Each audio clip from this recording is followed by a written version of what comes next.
Selamat pagi para kekasih Yesus Kristus, dimanapun Anda berada dan bagaimanapun situasi yang saudara hadapi pada saat ini. Harapan kami saudara akan bugar pada pagi hari ini, tapi seandainya pun saudara kurang enak badan, atau mungkin banyak pergumulan, sehingga tadi malam kurang bisa nyenyak tidur, mari kita bawakan di pagi yang indah ini, jangan putus harapan pada Tuhan. Karena Roh Kudus yang ada di dalam hati kita jauh lebih besar dari pergumulan yang kita hadapi. Dan Roh Kudus itu jauh lebih kuat dari penyakit yang boleh mengintervensi kehidupan kita.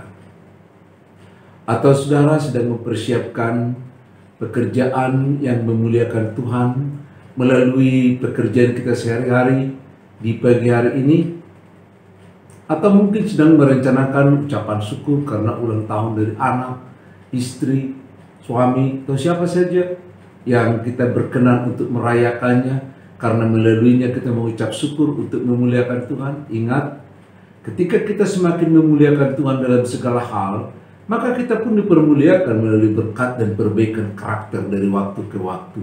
Dan itulah pertumbuhan iman itu. Saya Pendeta Wilson Tobing dari GKP Romangun akan menyapa kita sekalian melalui firman Tuhan yang tertulis di Mazmur 119 ayat yang ke-7. Demikian firman Tuhan. Aku akan bersyukur kepadamu dengan hati jujur apabila aku belajar hukum-hukum-Mu yang adil. Waduh, sederhana sekali tapi menusuk. Dikatakan, aku akan bersyukur kepadamu dengan hati jujur apabila aku belajar hukum-hukum-Mu yang adil. Saudara-saudara, memang manusia yang sudah merasakan anugerah Tuhan akan terus rindu untuk mempelajari hal-hal yang berhubungan dengan Tuhan, si pemberi anugerah itu. Hukum-hukum Tuhan dipelajarinya, nyanyian untuk Tuhan juga dikumandangkannya, doa juga dilantunkan untuk Tuhan, karena dia selalu mengalami kerinduan. Ketika kita berpaut menyatu dengan Allah yang Maha Kuasa itu, hati kita betul-betul menyatu dengan Dia seperti tidak ada lagi yang dapat memisahkan. Luar biasa sekali. Daud yang telah merasakan kehadiran Tuhan dan merasakan anugerahnya, sekalipun dia masih sangat remaja pada waktu itu. Bahkan pekerjaannya tidak mumpuni untuk dilihat Tuhan. Coba bayangkan, dia hanya seorang gembala kecil. Badannya kecil, ya gembalaannya pun sedikit, gak ada yang dibanggakan dari dia, ya.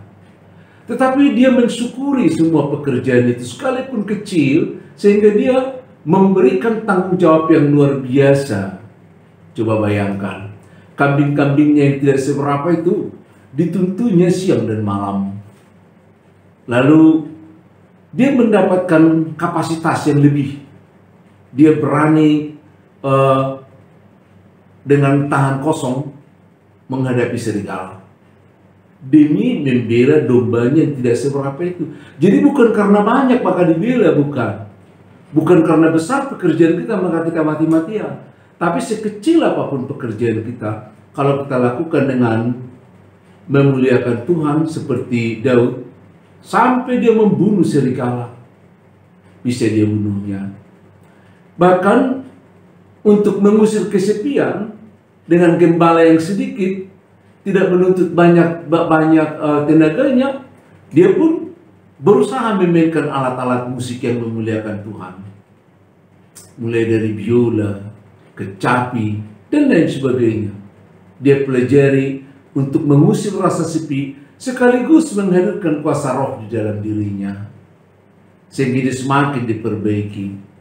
Nah, walaupun sedikit domba gembalanya ini, tapi dia tidak kurang untuk latihan bagaimana memainkan ali-ali sampai sehelai rambut pun bisa ditembaknya.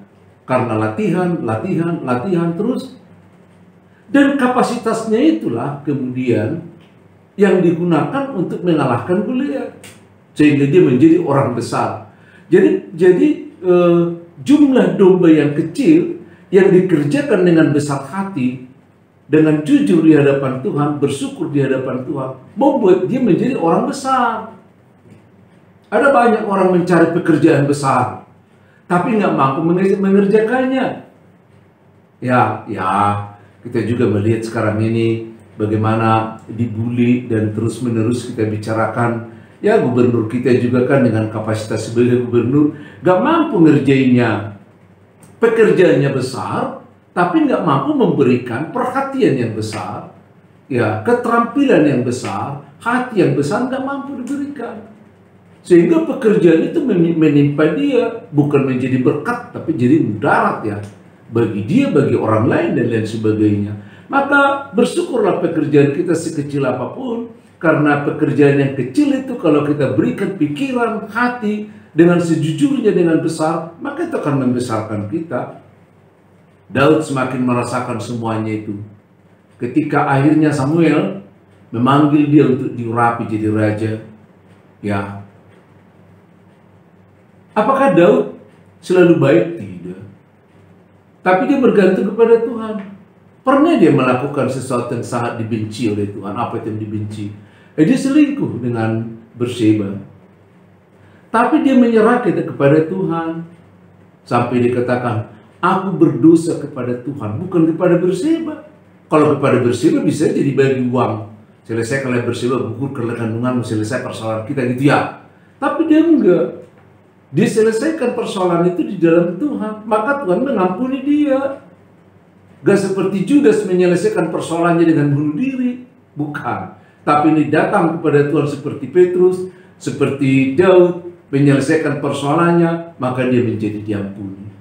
Oleh karena semua itu, baik suka maupun di dalam duka, dia rasakan kehadiran Tuhan. Itulah yang membuat hatinya bagaikan sungai yang mengalir. Mengalirkan kejujuran untuk memuliakan Tuhan. Kemana sih jujur memuliakan Tuhan? Jujur kalau kita beribadah kepada Tuhan. Jujur kalau kita bersyukur kepada Tuhan. Aneh ya, jujur bersyukur gitu ya. Tapi kita coba teliti bagaimana kita jujur. Maksudnya jujur kita bersyukur kepada Tuhan. Seperti Daud saat dia bersyukur, dia menaikkan pujian kepada Tuhan. Dia bersyukur atas apa yang diterimanya. Bukan hanya badannya yang menggerakkan tangannya bersyukur di hadapan Tuhan, tapi hatinya juga di situ, pikirannya di situ, perasaannya dan rohnya di sana, perkataannya di situ, perbuatannya ada di sana, totalitas keseanteroan tubuhnya itu ada di sana. Jadi ketika dia berdoa mengucap syukur kepada Tuhan, semua di situ. Semua di situ. Coba perhatikan. Kalau kita bersekutu dengan Tuhan, kalau kita beribadah, kalau kita berdoa, dibawakan orang-orang lain atau dalam doa syafaat di gereja atau lain sebagainya, ketika kita berdoa, pikiran kita di situ enggak. Kadang-kadang pikiran kita enggak di situ, ke lain tempat. Ya, menerawang ke sana, pindah kemana-mana. Kadang-kadang udah di apa ya? Udah di puncak pikiran kita, udah di Ancol pikiran kita, udah di restoran pikiran kita. Semoga cepat selesai badai ini kan gitu ya. Orangnya ada di sana, pikirannya ada di situ. Ya, ada yang bosan, ada yang main HP, ya. Ada yang sekalipun beribadah dia ragu-ragu, mendengarkan firman Tuhan. Ya udahlah, itu kan firman Tuhan. Lain yang kupikirkan ini, lainnya persoalan kan gitu ya. Sehingga kita ragu-ragu walaupun kita beribadah. Jadi yang diminta jujur adalah kita juga harus memusatkan pikiran perhatian kita, percayakan firman Tuhan itu, gitu ya. Jadi kita juga harus mengerahkan semua knowledge, pengetahuan kita, ya, harus turut di sana. Kita analisa cerita firman Tuhan, bagaimana itu kita pahami, bagaimana kita mencoba melakukannya, bagaimana kita mencoba agar itu menjadi berkat bagi kita, berkat bagi yang lain. Kalau kita berdoa, kalau kita beribadah, hadirkanlah problemamu. Apa problemamu? Apa permasalahanmu? Banyak orang datang ke gereja beribadah mereka, tapi problemnya disingkirkan, gak dikasih tahu sama Tuhan. Bagaimana itu jujur? Tuhan itu kan mau melihat semua problem kita, ya. Dia akan lihat semua problem itu. Dan justru kita mau dibantu di masalah problem itu, di problem-problem yang kita hadapi itu. Sebesar apapun, sekecil apapun, itu mau kita taruh di mesbah itu. Ya. Bahkan kita juga harus meletakkan semua dana kita yang ada, letakkan di dalam doamu. Bukan diletakkan di meja, nanti diambil orang. Ya. Tapi bawa semua di dalam pikiranmu. Inilah berkat Tuhan yang saya bisa terima. Sekecil inilah Tuhan yang boleh kami bagi-bagi. Kami dengan anak-anakku. Kan gitu ya, kalau sedikit ya. Katakan, jujur gitu ya. Dan katakan, terima kasih Tuhan aku dapat segini gitu ya. Minggu ini, bulan ini, hari ini, dan lain sebagainya. Jadi semua kita di situ di hadapan Tuhan, itulah kejujuran itu. Kadang-kadang kalau kita berdoa kepada Tuhan, kita bohonginya persoalan kita, uang kita bohonginya seolah-olah nggak ikut itu didoakan. Maka Daud tadi mengatakan di Mazmur 119 ayat yang ke-7, aku akan bersyukur kepadamu dengan jujur. Karena banyak orang bersyukur kepadanya, tapi ada dendam di dalam hatinya. Ada sakit hati di dalam hatinya. Ada yang tidak enak di dalam hatinya. Maka Yesus pernah mengatakan, kalau kamu mau beribadah, pergi dulu ke rumahmu, selesaikan dulu persoalanmu. Ya. Jadi kita beribadah harus perlu dibutuhkan kejujuran kita, kejujuran tentang hati nurani kita, bahkan kejujuran dengan rencana-rencana yang mau kita lakukan. Ayo, kita letakkan semuanya di mezbah Tuhan. Inilah persembahan yang Tuhan harapkan, yakni hati yang remuk. Ya, coba bacakan di Mazmur 34 ayat yang ke-18. Hati yang remuk tidak pernah kau tolak ya Tuhan. Bukan hanya hati yang bersuka cita seperti orang Yahudi mengatakan, terima kasih Tuhan kau telah memilih kami tidak seperti orang sana. Ya gitu ya. Bukan. Tapi kita mau datang di hadapan Tuhan, terima kasih Tuhan Engkau telah menjemput kami. Kayak kemarin kita bawa ke dalam cerita, Engkau telah memindahkan kami dari kematian ke dalam kehidupan. Engkau telah memindahkan kami dari dalam gelap ke dalam terang. Engkau telah memindahkan kewarganegaraan kami dari kerajaan dunia menjadi warga kerajaan surga, sehingga kami berpikir sekarang terbuka di hadapan-Mu. Ayo saudara-saudara yang terbuka di hadapan Tuhan, kita letakkan sekarang bukan hanya pergumulan kita, sudah kita bicarakan tadi, bukan hanya sukacita kita, tapi juga hal-hal yang tersembunyi di dalam hati kita, angkat di dalam doa ini. Saat saya berdoa, saya akan menyampaikan juga teman-teman kita yang sedang sakit di sini, yang tergeletak di tempat tidurnya karena usia sudah uzur dan karena penyakit yang menggerayangi tubuhnya. Kita teringat dengan Inang Gurubanalu, Nyonya Siegian, ya, yang sudah lama sekali tidak bisa bersama dengan kita, bukan hanya karena COVID, tapi memang dia sudah lama tergeletak karena dia tidak bisa menggerakkan tubuhnya. Kita juga teringat dengan Boru Tagalog, Nyonya Elsinaga, yang juga yang sedang sakit. Kita teringat juga dengan Inang Boru Topul, Nyonya Inang Ria Boru Topul, Nyonya Tobing. Kita bawakan juga di dalam doa. Kita hadirkan nanti di dalam doa kita. Kita bawakan juga Nyonya Hutapea Boru Siahaan, ya, yang Inang ini sedang sakit kanker. Biarlah Tuhan yang menjamahnya, mengumpulkan, melumpuhkan urat-urat kanker yang mungkin sedang menyebar di tubuhnya dengan aliran darah Yesus.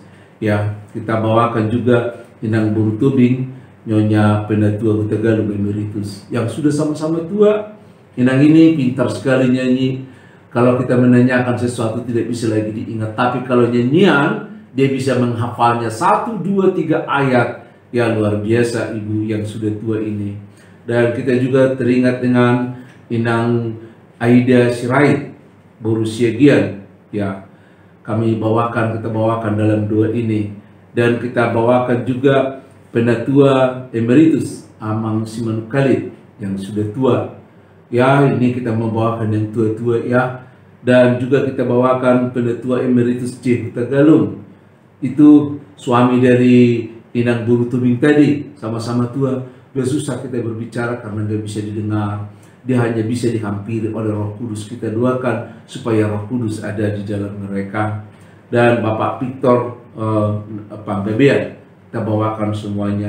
Kami teringat juga dari orang tua dari Bapak Cornel Malango yang dari Pekanbaru. Amang ini sakit, orang tuanya ada di Tanah Karo.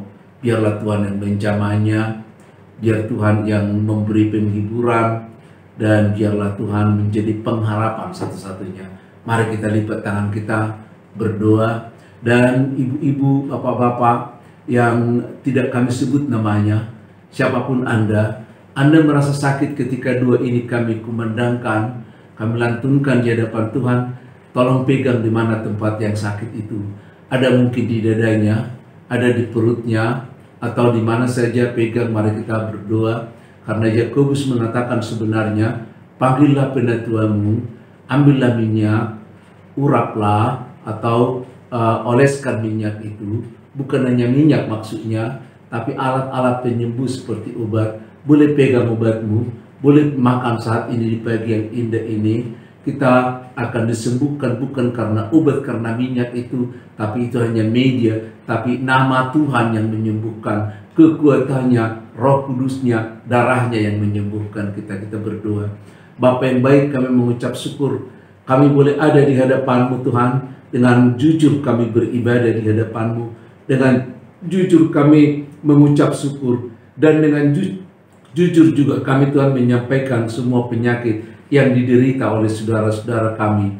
Tuhan, Engkau telah mengulurkan tangan-Mu yang penuh kekuatan di waktu yang lalu, 2000 tahun yang lalu, menjamah orang-orang yang buta, bahkan mengangkat orang-orang yang lumpuh, menyentuh setiap orang yang Tuhan sembuhkan. Bahkan bukan hanya sentuhan, kata-kata pun yang Tuhan keluarkan. Satu kata Tuhan mengatakan sembuh, maka penyakitnya juga sembuh. Kami yakin bahwa Bapa, bahwa Yesus Kristus yang kami sembah sekarang adalah Yesus Kristus yang 2000 tahun yang lalu memberikan penyembuhan kepada berbagai orang, supaya melalui penyembuhan-penyembuhan itu kami juga semakin yakin kalau Engkau adalah Mesias, anak Allah yang hidup, yang berkuasa atas kehidupan kami, berkuasa atas alam ini. Biarlah setiap orang Tuhan yang boleh mendengarkan doa ini juga dilawat oleh kuasa Tuhan, dialiri oleh kuasa Tuhan, dan semua penyakit yang boleh mereka derita seperti darah-Mu yang tertumpah Tuhan, boleh mengalir di dalam diri kami bersama dengan darah yang ada di dalam tubuh kami, terus menyusuri setiap bagian tubuh dan menyembuhkan setiap bagian tubuh yang dialiri oleh darah-Mu dan darah kami yang boleh kami imani, yang kami minum ketika kami perjamuan kudus, yang kami aminkan dari firman-Mu, bahwa dari bilur-bilur-Mu akan mengalir darah yang memulihkan kami. Bapa yang baik, kami tahu Kau akan mendengarkan doa kami, dan kami juga tahu kami akan merasakan penyembuhan yang daripada-Mu. Jadilah Tuhan seperti yang Kau inginkan dalam hati kami, dalam diri kami. Amin.